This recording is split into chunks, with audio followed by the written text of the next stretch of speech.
If you were to go to your physician today and say, I am suffering with insomnia, and break out with perspiration in the night and can't seem to get any rest, he very well might ask you, how is it that you are thinking, in order to find the nature of your inner conflicts? For he knows better than you do that a sleeping tablet is no answer to insomnia. So he tries to find out the reason for your restlessness, which often is some form of an inner conflict, as though the mind were trying to go in two directions at once. Today, instead of speaking of a healthy mind and a healthy body, we say that there must be a healthy mind before there can be a healthy body. Surely the mind is an unbelievable thing.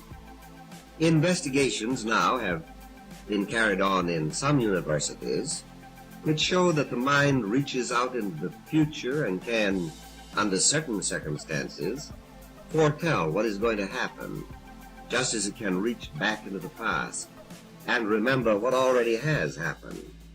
And the very latest discoveries are collecting much material which leads us to suppose that the mind is not confined to the body at all, but in many respects is entirely independent of it. I have no doubt that these new discoveries will lead us to a complete acceptance of immortality, because they are proving that the mind is not dependent on the body. And I think it is wonderful that these investigations are being carried out independently of any of our religious beliefs or dogmatic convictions. They are being conducted in a scientific manner. The evidence that is piling up will someday completely change the whole outlook of the world on life and on the soul and on immortality. We shall come to understand that we are immortal beings right now. It will show us that all people are immortal, not just some, and this is exactly as it ought to be, for heaven can have no favorites, and God cannot like one person above another. I believe it will be shown, and with equal certainty, that our success or failure in life, whether we are happy or unhappy, prosperous or impoverished, is largely due to our mental attitudes, our faith, and our fear. There is another thing that seems equally true, and I'm sure it would seem true to you. Every man has a direct inlet somewhere to the mind of God. If so, then, why shouldn't we become an outlet to the mind of God? Why shouldn't the mind of God flow through us and through our actions? Why shouldn't divine power animate everything we do? Why shouldn't the Spirit which is present everywhere protect and guide and govern and counsel and direct us? If it has been proved that the mind can look both forward and backward, it has with equal certainty been demonstrated that eternity is God's minute of time. And God's minute of time is the time in which you and I are living right now. It stretches backward and forward, but it is always present with us in the moment in which we live. We live in an eternal hour from which we may gather as much experience, as much good or as much evil as we put into it. But what is this elusive thing we call the mind? I believe the answer to this question is very simple. It seems to me that God, the living Spirit, can be thought of as a universal mind flowing through everything, and a divine power animating everything, and an infinite energy energizing everything. The mind of God as a divine presence is so close to us that it really is our own mind. I believe there is only one mind. That mind is God. That mind is our mind now. But more than anything else, Jesus emphasized the thought that God is all there is. More than anyone else, Jesus proved what he taught. He reached out and touched God in people and in things. And as he did this, the miracle of life took place.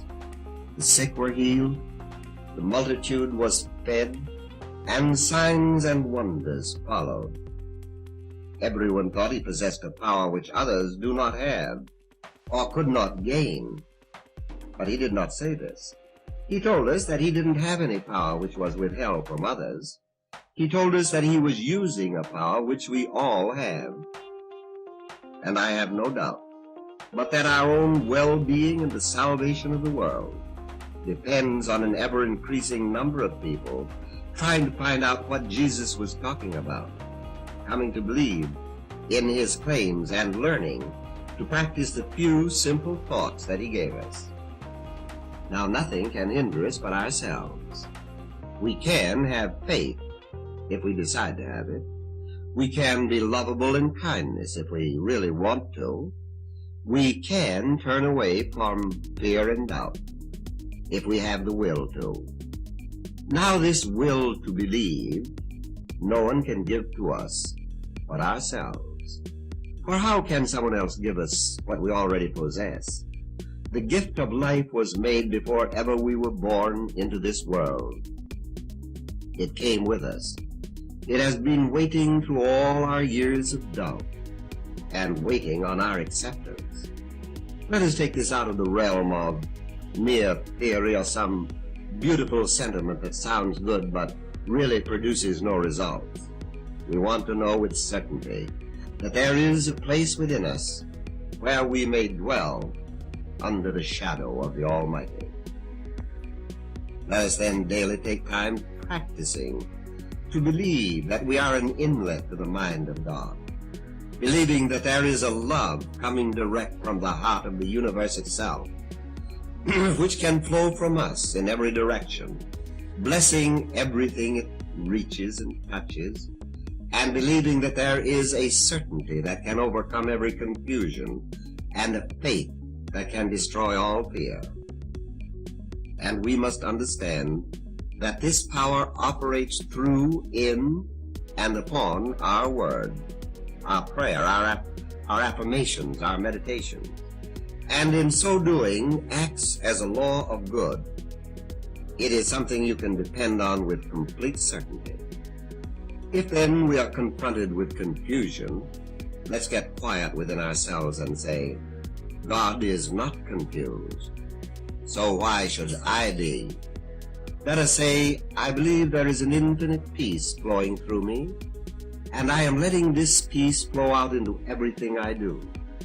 Moreover, I am stating definitely to every confusion in my mind, or to all confusion around me, be still and know that I am God.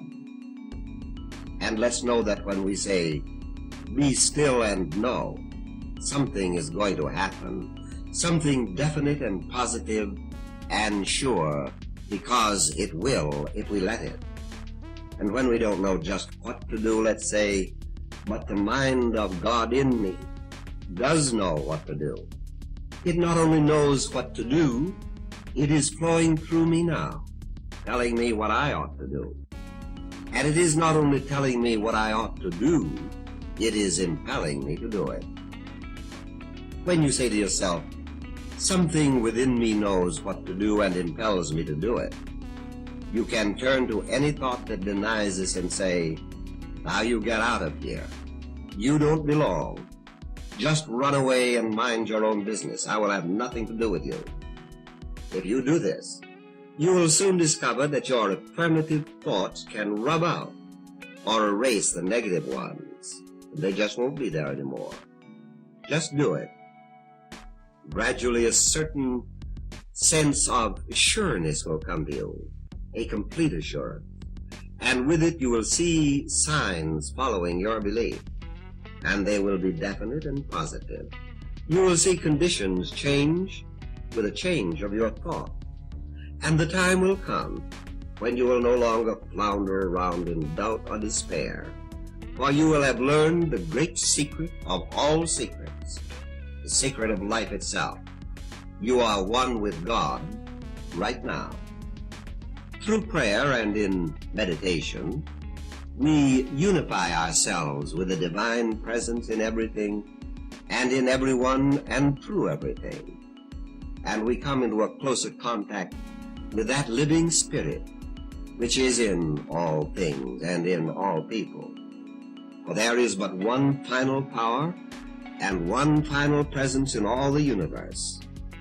Let us then take time daily to repeat to ourselves thoughts and affirmations that will cause us to believe not only in the divine spirit around us, but in our own ability to use its power, for that power is used through us. And as we dwell upon the meaning of these things, let us listen quietly and reverently to that spirit, knowing that the divine spirit is operating through us now, knowing that we are not limited by anything that has happened or by anything that is happening, aware that truth is making us free from every thought of want or lack or limitation. We are entering into a new set of conditions and circumstances.